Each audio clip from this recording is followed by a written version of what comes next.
Welcome to the Investor Fuel Real Estate Investing Show, where I interview the nation's top real estate entrepreneurs, industry leaders, and other amazing entrepreneurs to help educate and inspire you to take your business and your life to the next level. My goal is to add tremendous value to you during every single episode of this show. If you get value, I'd love it if you subscribe on your favorite podcast player, subscribe on YouTube, and my very favorite, please share this with your community so we can impact even more entrepreneurs. Let's start today's show. Hey, everybody, welcome to the show. Excited to have Brent Guyor here today. We're going to be talking about a lot of things financial, really how to build a life that you love, like how to have passive income, how to do all the things you want. It often doesn't start that way, and there's a lot of lessons learned in the process, but that's what we're going to talk about today. So, Brent, welcome to the show. Hey, thanks for having me, Mike. Great to be here. Great to see you.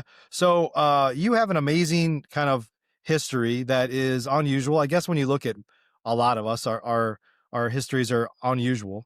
We all have a different story, but they all kind of connect somewhere, right? And a lot of it is around that dream of having passive income and having more control of our lives. And I know you're not done, but you've been able to make a lot of those things happen. But I'm excited to talk about today and your lessons learned. Before we jump in, would you mind just sharing a little bit about your background? Sure.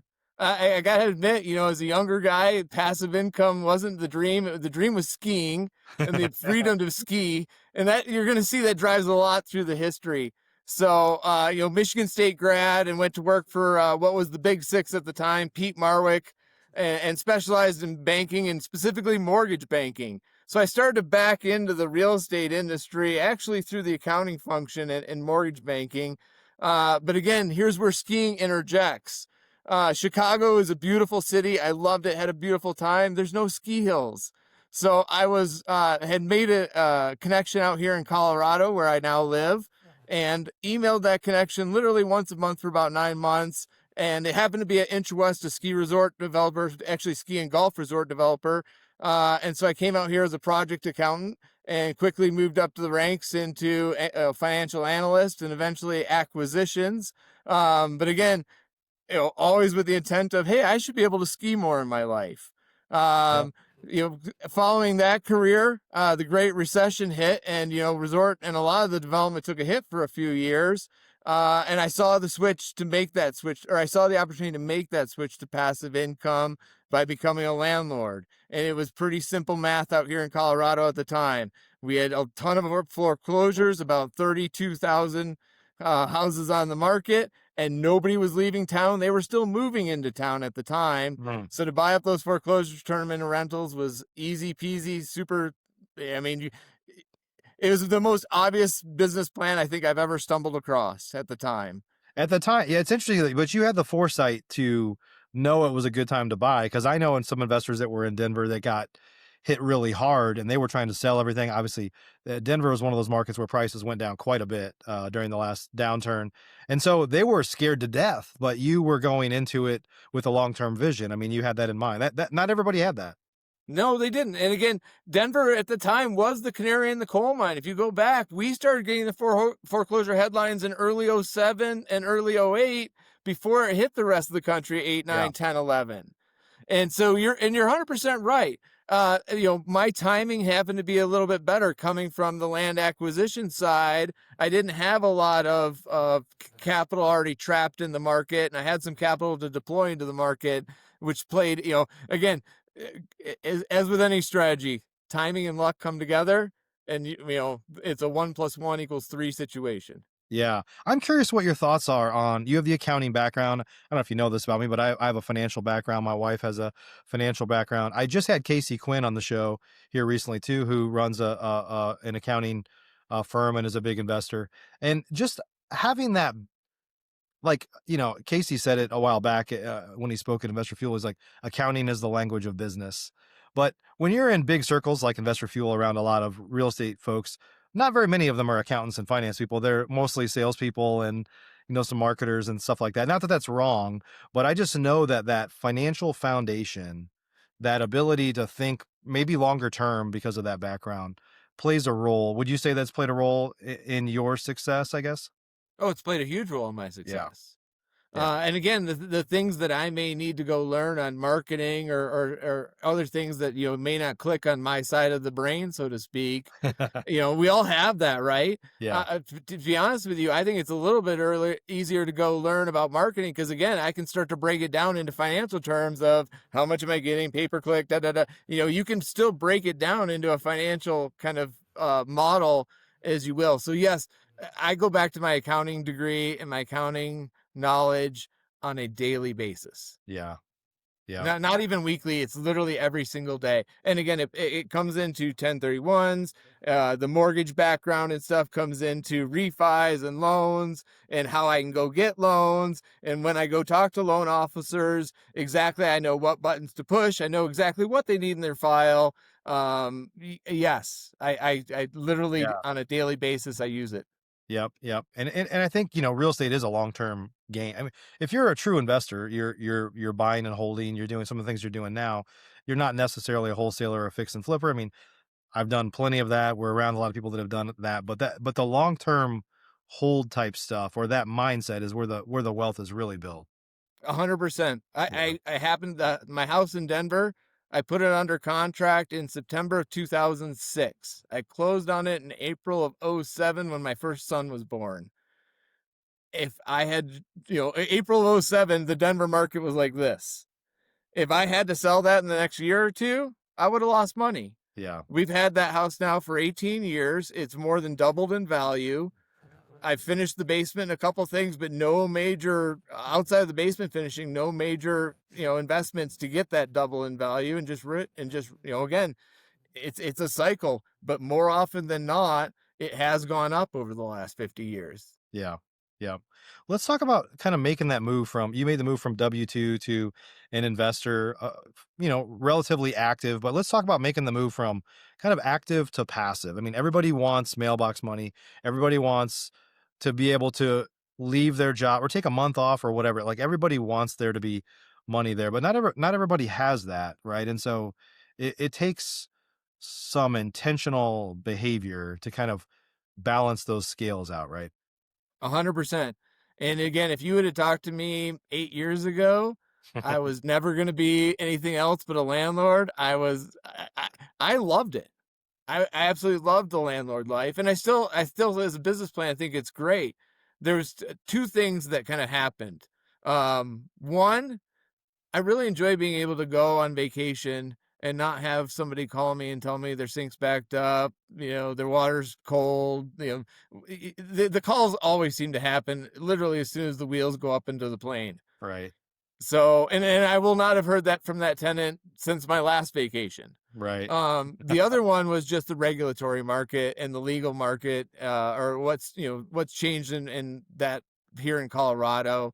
And again, I don't mind going tenant friendly, but they've really made it hard for the smaller landlords to be able to do the business, and maintain all the regulations and stuff that they put in place. And for those reasons, I mean, case in point, we now have to look at, whether or not I'm going to extend a lease like 6 months in. So if you've got an annual lease, you're there for like 5, 6 months, and I already have to figure out whether we're going to give you an extension for the next year or not. Right. And the other one that really got to me, to be honest with you, was, they celebrated the fact that they took, being able to sell a property as one of the reasons that you could not renew a lease. You basically have to renew leases here in Colorado now as long as people are paying. And at the way the law was originally written, even if you wanted to sell and the tenant wanted to stay, you would have to renew the lease. And I've Mm, never had a business where the government has forced me to keep going into that business, even yeah, if I wanted to retire. that's crazy. Yeah. And so for those kind of reasons, I'm exiting the landlord. Now, the other part of your question is, how the move to passive and why the move to passive. Um, it became somewhat obvious choice as you start to look. I mean, when real estate closes the door, it's always opened a window for me. So as this regulatory market was changing and the things were changing, I started to look for that open window, and I found it in passive equity investing.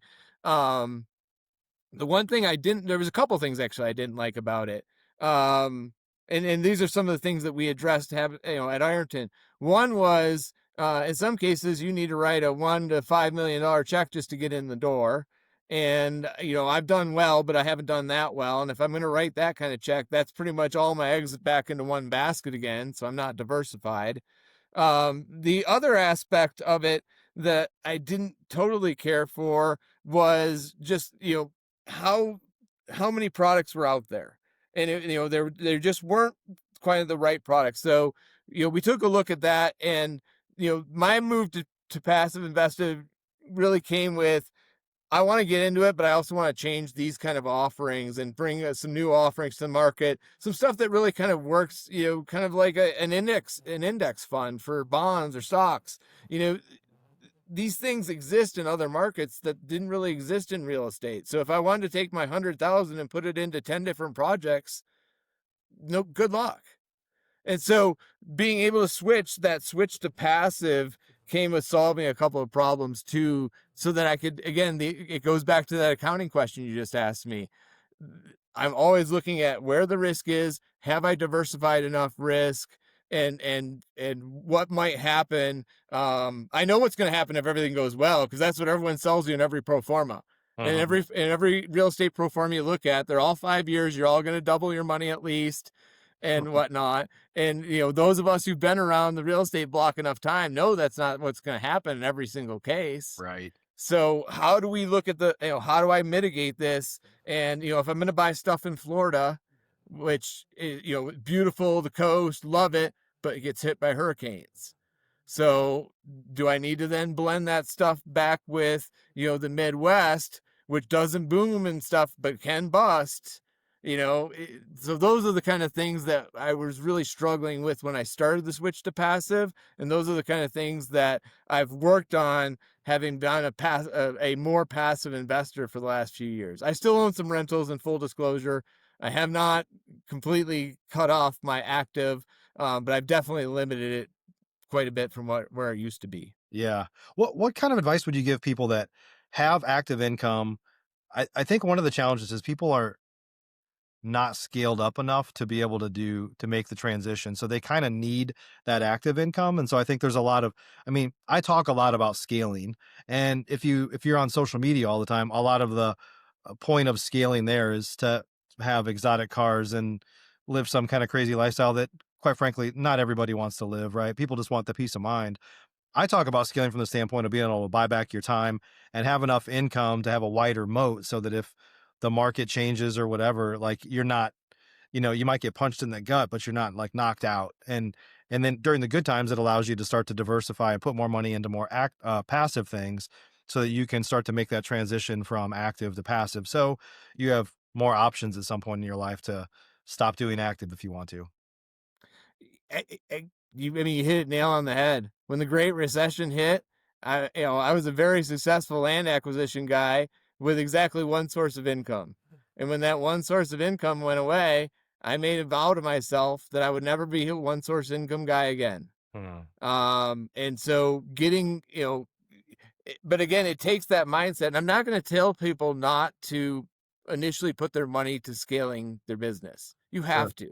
Yeah. I Yeah. mean, I would be a fool to come up here. I did the same thing. You have to put that initial to scale. The key point, the hard point that is to recognize, it's almost like being at a winning blackjack table. It's hard to recognize when that scale has hit the tipping point, and you can actually start to pull some of those chips back off the table and put them into, another asset, another investment.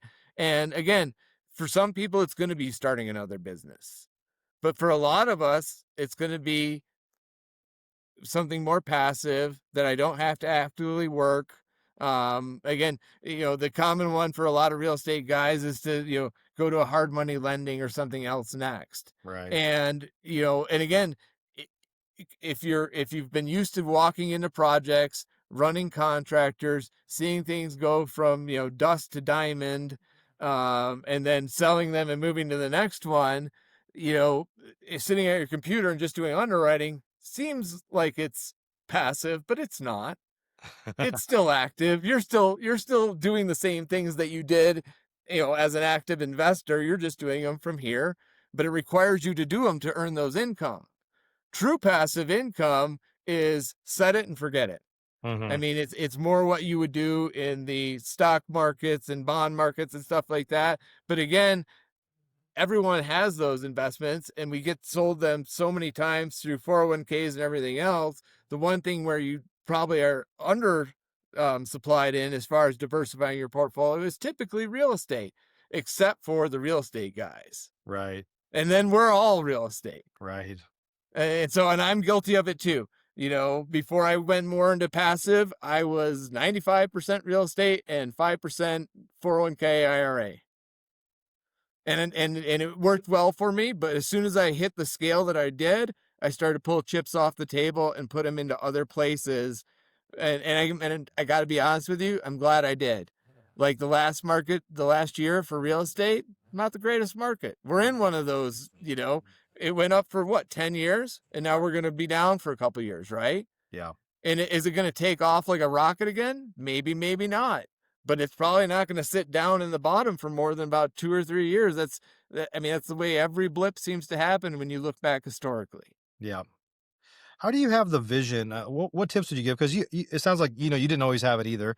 Like to design a life that you want, but be able to think. Most of us don't think big enough, right?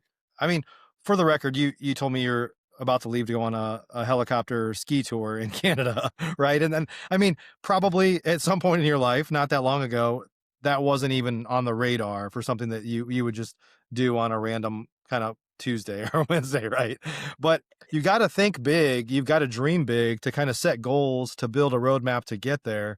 And so how do you I mean, what tips would you give people? Because you've iterated and I've iterated. Like there's things I'm doing today that I never thought I would be doing, right? And but how do you like think bigger to set big goals that are still realistic, I guess, and not think too small and just get stuck there? You know, that's a great question, and it's a bit of the secret sauce of how we drive ourselves as entrepreneurs. Yeah. So we all have these within ourselves. You know, it is for me, it happens to be, you know, getting in a helicopter with 7 people I just met and having them drop us off at the top of the nearest hill, and we're gonna find our way down with a guide and come pick us up at the bottom. Um, so I do have to give some credit or a lot of credit actually to my parents who owned a second home on Lake Michigan before owning a second home on Lake Michigan was cool.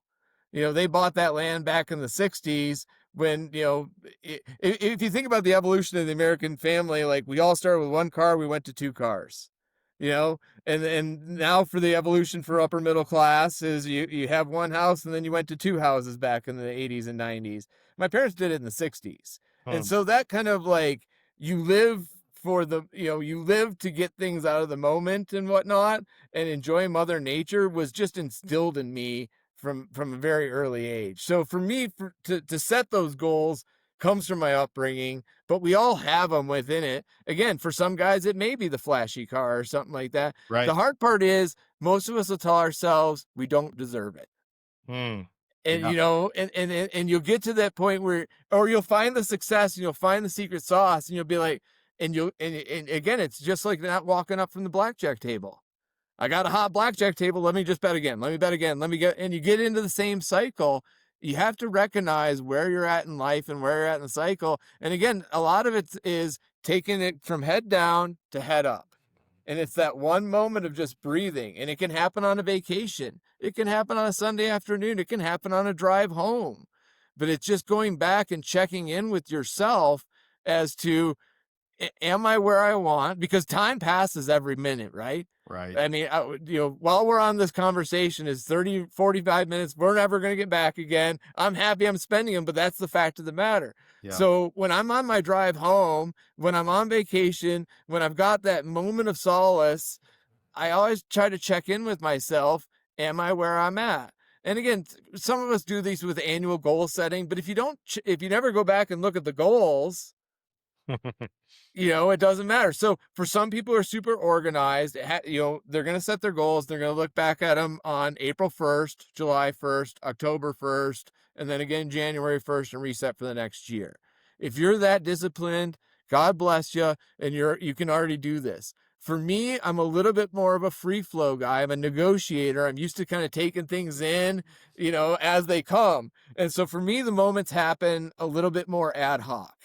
And again, it can be driving home after a great deal, or just walking and touring a property, and it went well, and all of a sudden you start to see the sun set over the Colorado mountains, and it's just a reminder of, hey, sunset's another day. eh, you know Need to book a trip, need to make sure that that my wife feels valued, sees me enough, has that time with me. Need to make sure that my kids, because again, I only have them for so many days. My oldest just went to start at DU as a freshman in college. So do I have any Nuggets games or anything booked on the schedule? If I don't, let's get a Nuggets game on the schedule, because he can catch the train up and meet me. Like, those things are important to me. They're always going to be important to me. And it just kind of reaffirming those priorities in your life.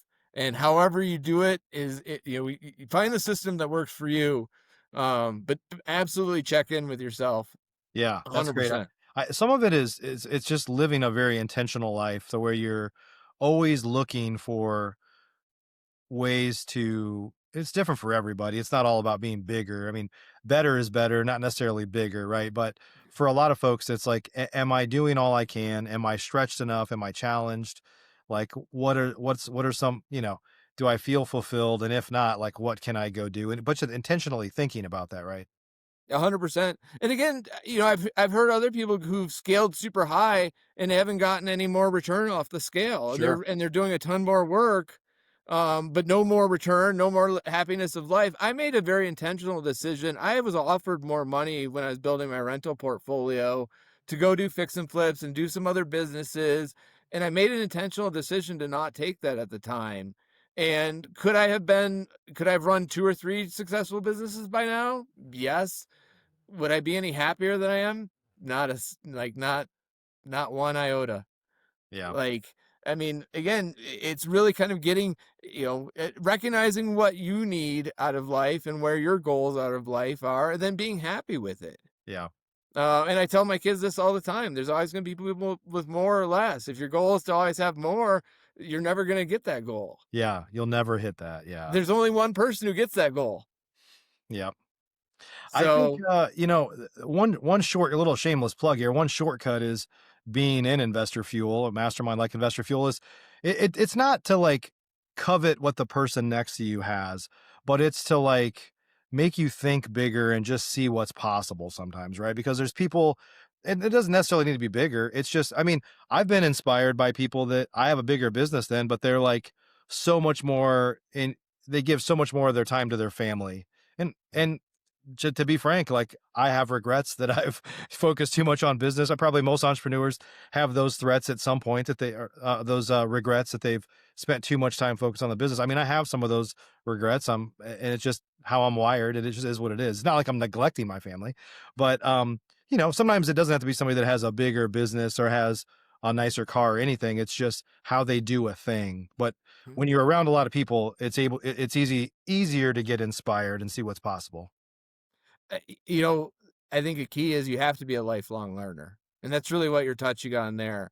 It's in investor fuel. It's in, investor fuel is a great vehicle for doing so, but there's a lot of different ways that you can do that. But you have to be that lifelong learner. Again, that's another thing that you just have to commit to do. Is, as much as you may think you know it all, you may have flipped 500 houses and have your program totally dialed in. I guarantee you the market's going to change tomorrow. There's going to be something new that you can incorporate in your business, and if you're a lifelong learner, you'll pick it up. Yeah. And if you're kind of stuck in your ways, you may not. And again, a strong wind, a turkey can fly. So it may not catch up to you until the next, down market, but it'll catch up to you eventually. Yeah. Yeah. So, I've been through .com, Great Recession, Y2K. When you get the gray beard, you've been through enough things to have seen a few, how it rides out and how it plays out, Yeah. and you kind of know where you need to be. You don't get too high in the up markets, because if you don't have your systems right and everything right, as soon as the down market hits, you're gonna hit the ground. Yeah. You said a phrase, I think, before we started recording today about breaking the chains. Just kind of breaking some of the chains, maybe you can pass that along to your kids. Sounds like your parents passed some things along to you that they probably didn't know early on, right? Just like talk about, I guess, your responsibility to help yourself break those chains, but pass that knowledge on down to your friends and your family and your network and other relatives and things like that. Yeah, it became obvious early on at Pete Barwick, and then again, even when I was, a higher paid executive, um, that I was doing well, but I was only going to do as well as someone allowed me to do. And at the same time, I was watching an economic system that, and again, forgive me, but Ford Escorts, when I was growing up, they used to advertise them for, I think, 49.95 or 69.95. They would advertise them for what you could buy them for. And now, the Ford advertisements is all about 239 a month or whatever the payment is. And they always want to sell you the payment. And it became real, again, going back to that accounting background, it became real obvious of, if I've got so many, and again, they go back to it, 30% for your house and 50% for this and 20% for your spend or to your savings. And, you know, they've almost like try to justify to you how this payment system is a great life. And for a lot of people it is. But for those of us who want to break out of that system or don't want to necessarily be tied to working for someone for the rest of our lives, you have to make a decision at some point how you're going to break that system and how you're going to step out of the system. And the easiest way by far that I found to do it is to just not get sucked into that next payment. So don't necessarily go buy that nicer car. Don't go buy that bigger house. I mean, there was times when I was driving, I bought a new Yukon. We drove it for 12 years until some lady pulled out in front of me and I had to, it got taken from me. And at the time I was like, great, now I have to go spend money. Like, you have to make that decision, and it comes with a lot of both delayed gratitude, and all those things that we aren't necessarily wired to do.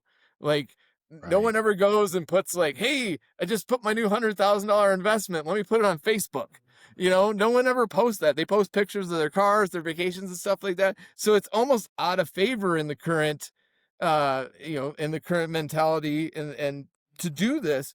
But if you don't do it, you never break the system, and you got to break out of the system. And then once you do it, as long as you don't take that capital and spend it, you can take the interest and spend it. Ideally, what you would do is take the capital, reinvest it, take half of the interest and reinvest it and watch that grow, and then give yourself a little reward. Because if it's never any fun, again, you didn't hear me say I'm going to take all my money and reinvest it this year. You heard me say I'm taking some of my money and I'm going up in a helicopter next week. Right. So you got to find that blend. But once you make those initial few points, it becomes so much easier. And now my helicopter trips, quite frankly, are paid for every year. I don't worry about it. I don't have to think about, like, if my bonus comes in at work, can I do it? I'll be honest with you. The first helicopter trip I was ever supposed to take was for a land sale in Vegas. And if I closed the land by the company deadline, they were going to send me on the helicopter trip. The the corporate attorneys, because it was a Fortune 200 company, thought it was crazy that the company would fund me jumping out of a helicopter, and if I killed myself, they didn't want to be liable, so they paid me in cash. When you gave the cash to, I think I was 29 or 30, I invested it. Now that I've invested that cash and let it sit, I can go ski out of the helicopter every single year and I don't have to worry about it. And so that's what I mean by breaking the chains. If I would have taken that money the very first year and gone helicopter skiing, I would have had a great time. I probably should have done it, but that's debatable. By putting it into an investment, watching it grow, it's an easy now. I don't even worry about it. Yeah. It's just part of the cash flow. I just budgeted for it right out of the same passive cash flow. And again, once you get to the point where you have passive income, the way to break the chain is to get it so it doesn't just fund your lifestyle, but it funds your lifestyle plus the next cycle of investment. Now you've got a perpetual machine. Yep. Yep. That's And the key, so is to have your passive income pay for all your activities. Like, you pay, you're paying for your lifestyle out of the sacrifices you made previously by foregoing something, probably, right? You didn't have immediate gratification and just go blow it all. You invested in the long term, and now it's a non-issue. I would have much rather driven a brand new Tahoe every 2 or 3 years instead of my old 12-year Tahoe that was taken from me. Yeah. But doing those decisions and buying something that you're happy with and then just staying, again, finding that contentment and knowing that the plan you're working on is getting to you to the point where you can do whatever you want, it's mentally freeing. Yeah. I mean, I can't until you start to get there, or until you start to experience it. It's hard to explain, to be honest with you, because people will talk about mentally being freeing mentally and stuff like that, and freeing up some of your time to be able to think about other things. It's huge. And again, time's the one thing you cannot buy. So anytime that I get more time to be able to even just reflect on where I am as a person, where I am as a husband, a father, as a community member, business person, i- it's it's just monumental for me. Yeah, that's And fantastic. getting to that, if I could help everybody do it, I would. Help me figure out how to get everyone there, because we all deserve it. Yeah, I appreciate that. Well, we've got a community that you recently joined, that you have been helpful in. I know you're going to continue to be more, but I know it's early on. You just joined Investor Fuel a few months back, but would you mind just kind of sharing your initial impressions of being a part of Investor Fuel?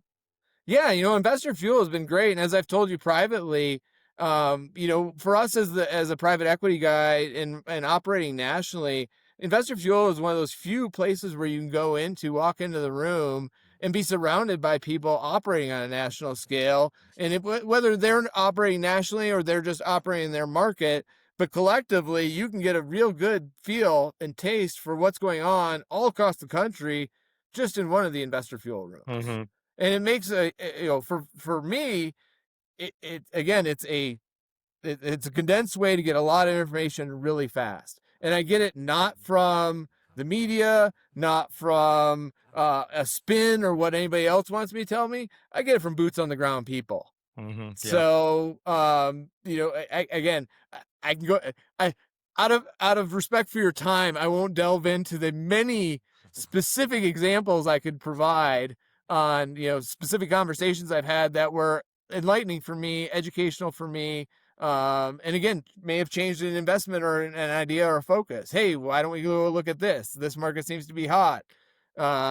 This market's doing really well. This market is cooling down. I don't want to touch it with a 10-foot pole for about 18 months. Like, any of that information is hugely beneficial. I found the participants in the group to be very selfless. I mean, they're quick to share, happy to share, and it doesn't come from ego. They're not sharing because they want to brag to me about how cool they are. They're sharing about what works and what doesn't work. Uh-huh. And again, I don't need to learn every lesson the wrong way myself. Like, that's a long life if I gotta learn all the wrong ways myself. So I will just as soon take that advice and try to get onto the better ways, or the more effective ways as fast as we can. And in all those regards, it's been a huge help. That's great. Yeah, that's what they say, two heads are better than one, and we're like, well, hundreds of heads are better than two. So, everybody putting their heads together to figure out how to get to the next level. So, yeah, I appreciate that. Yeah, Um, and if I may, you guys have a really nice social aspect to the group. So a lot of those conversations happen in a very natural format. They yeah. don't feel forced at all. Right, right. Yeah, thank you for that. Brent, if you've got a lot of amazing stuff going on, we didn't really talk a whole lot about it. You just mentioned private equity. You have a couple funds that you bring on investors for and do a lot of interesting things. If folks want to connect with you or learn more, like, where can they do that at? Sure. When I'm not jumping out of helicopters or other things, I'm actually the CEO of Ironton Capital. We are a passive equity real estate firm.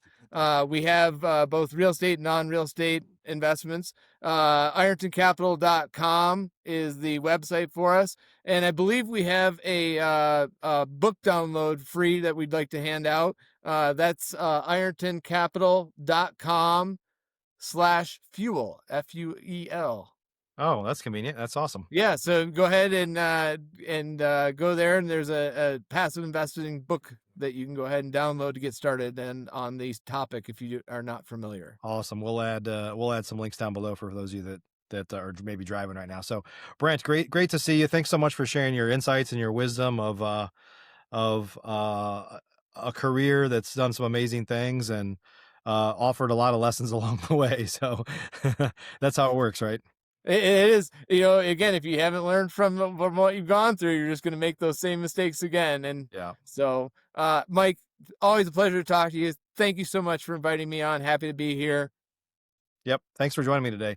Guys, hope you got some good value from today. I think at the end of the day, you need to surround yourself with people that have some arrow wounds in their back, maybe have a little gray hair, have a couple scars on their face, whatever it might be. You need to learn from people that have been through some of the ups and downs before. And you need to be around people, as we talked about here, that can inspire you and help you think bigger to live a bigger life. So appreciate you guys for joining us today. We'll see you on the next show. Thanks for joining us for today's show. You can learn more about the amazing benefits of the Investor Fuel Mastermind community, including surrounding yourself with hundreds of other rock stars, 100% financing on your deals, and members-only discounts from vendors you're likely already using that, as a member of Investor Fuel, will save you more than the cost of your membership. Visit investorfuel.com to learn more. You can also check out the show's notes for access to free resources, how to get access to world-class lead generation, and even how to work with me directly one-on-one.